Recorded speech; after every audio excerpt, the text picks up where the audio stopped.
Mike had always loved forgotten places, the kind of locations that never showed up on maps, that whispered secrets through peeling wallpaper and rotting beams. He ran a small YouTube channel documenting urban exploration, lost horizons. And while it barely paid the bills, it fed the part of him that craved mystery. When he found the listing for the Blackridge Mountain Hotel, closed since 1973 and perched high above a winding New Hampshire road, he knew he had to go. The place had a reputation. Dozens of vanished hikers, a fire that gutted part of the third floor, and a single surviving photograph from 1969 showing guests mid-dinner, all smiling far too wide, their eyes black pinpricks in the flash. Mike parked his SUV at sunset. Fog swirled among the pine trees, and the hotel rose above. A sprawling Victorian building with pointed roofs and windows like empty eye sockets. He pulled up to the usual entrance, hiding the nervousness in his voice. "Hello, everyone. I'm Mike, and I'm at the legendary Blackridge Mountain Hotel.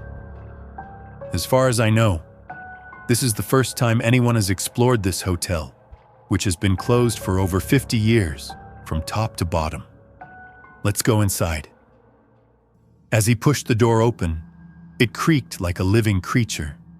A stale coldness wafted out, carrying the scent of burnt wood. Inside, the air was filled with the smell of mold and an indescribable odor, like a forgotten breath. Breathing was difficult. The flashlight's beam pierced the darkness, illuminating faded mountain meadow paintings and heat-warped gilded-framed mirrors. Dust swirled in the light, but for a moment, Mike thought he saw the dust curling in an unnatural way, as if someone had just passed by. He climbed the grand staircase, each step protesting under his boots. Halfway down the second-floor hall, he stopped.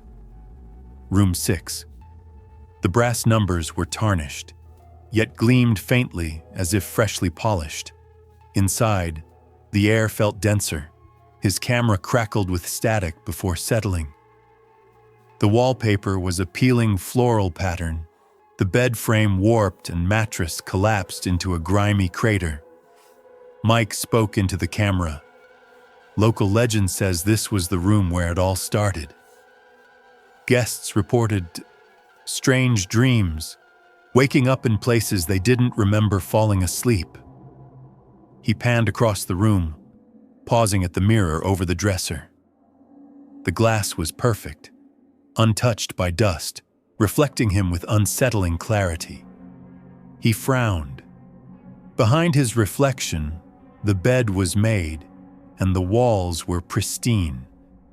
He turned around, still ruin, looked back at the mirror, untouched luxury. A cold prickling crawled down his spine. When he blinked, the room wasn't decayed anymore.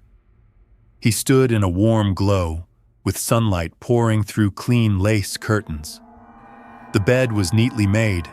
A suitcase sat open on the rack. A woman hummed softly in the bathroom. Mike staggered back. "Hello? Who's there?" The humming stopped. Silence. Then a door creaked, and the bathroom was empty, steam curling like pale fingers into the room. His camera beeped, screen frozen on static, a sharp knock at the door. "Housekeeping," a voice called. He grabbed his gear and stumbled out. The hallway was alive with the bustle of guests. Men in suits, women in evening dresses, all smiling. Their faces unnervingly blank, eyes bottomless voids. Mike ran, shoving through the crowd. Each face turned toward him as he passed, smiles stretching wider. He reached the lobby, now brilliant with chandeliers and polished wood. A bellhop at the desk regarded him with that same hollow smile. "Checking out, sir?" The bellhop asked, voice oily smooth. Mike backed toward the front door. "Yeah, I'm leaving. Now." The door wouldn't budge. No matter how hard he pulled, it felt welded shut. "Once you've checked in, Mr. Parker, you can't leave." He froze. No one here knew his last name. He bolted up the stairs, taking 2 at a time. Guests watched from below, their necks craning at impossible angles. Back in room 6, the mirror dominated the wall, gleaming like a black pool. His reflection stared back, but it wasn't him. It was thinner, pale, with eyes ringed in deep purple. "Get out," it whispered. Mike swung his flashlight, shattering the mirror. The shards didn't fall. They hung in the air, spinning slowly, reflecting not the room but endless hallways, each lined with doors marked with the same tarnished number. 6. He stumbled backward and fell. He landed in darkness. The air was suffocating, reeking of smoke and mildew. Shapes emerged. A dining hall, tables set for a feast, food rotted into sludge. At the far end, a grand fireplace roared with black fire. A figure sat at the head table, skeletal yet draped in a bellhop's uniform. Its face was a hollow mask of porcelain. Another guest, it crooned. Another echo for the collection. Mike scrambled to his feet. "What do you want from me?" The figure's grin cracked impossibly wide. "Not want, need. You checked in, Mike? You belong here now." He ran blindly, corridors shifting like a maze, until he burst back into room 6. His camera blinked to life, recording. He spoke directly to it, voice ragged. "If anyone finds this, don't come here. The Blackridge Hotel isn't abandoned. It's feeding. It takes your memories, your face, everything. And when it's done..." The door burst open. The guests poured in, grinning, arms reaching. Mike's scream cut off as the camera toppled to the floor. Weeks later, hikers found the Jeep in the same spot, engine cold.